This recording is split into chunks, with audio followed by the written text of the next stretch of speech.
Maminto ambaye jina lake kamili ni Eunice Wanjiru Njuki ni mchekeshaji maarufu kutoka Kenya aliyejulikana kwa ucheshi wake wa kipekee unaoangazia maisha ya kila siku. Msikilizaji wangu, niruhusu leo nimwanike binti huyu paruanja na unisaidie kabisa kumpa moyo yake kwa ile kazi nzuri anayoifanya. Hakika huyu msichana si msichana tu, ila ni malaika aliyeletwa katika dunia hii. Niruhusu kabisa na unisaidie kumpa moyo yake, unisaidie kumpongeza kwa ile kazi anayoifanya. Jamani, huyu binti ni mtoto wa nani? Hakika wazazi wake hawakuleta tu zawadi, la walileta malaika na kiumbe cha ajabu kwenye dunia hii. Alizaliwa tarehe 18 Septemba 1993 katika mtaa wa Kibra, Nairobi, na akalelewa na mama yake mzazi Nancy Njoki ambaye alikuwa ni fundi wa cherehani wakati huo. Maminto hajawahi kumfahamu baba yake, jambo ambalo limeathiri mtazamo wake kuhusu familia na maisha kwa jumla. Maminto alianza masomo yake katika shule ya msingi ya Laini Saba na baadaye kujiunga na Gatero Girls High School huko Nyahururu.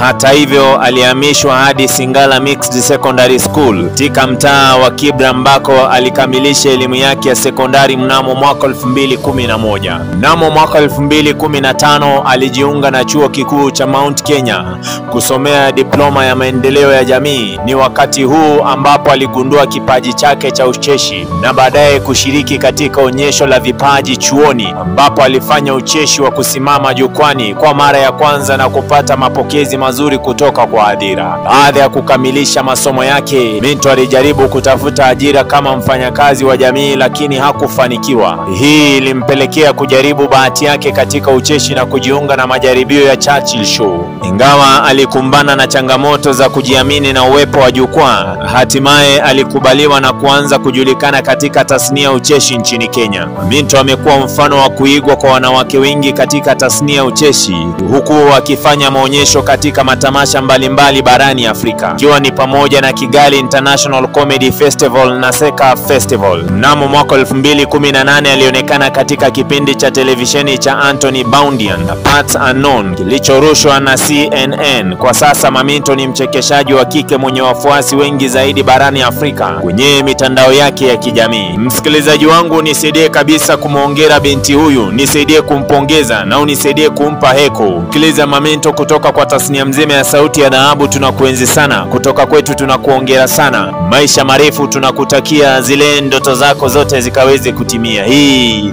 ni Sauti ya Dhahabu. Jina langu ni Kelvin Nyakundi. Hakika ipo siku Afrika pamoja na dunia mzima bila shaka itafurahia kwa sababu yetu. Shukrani.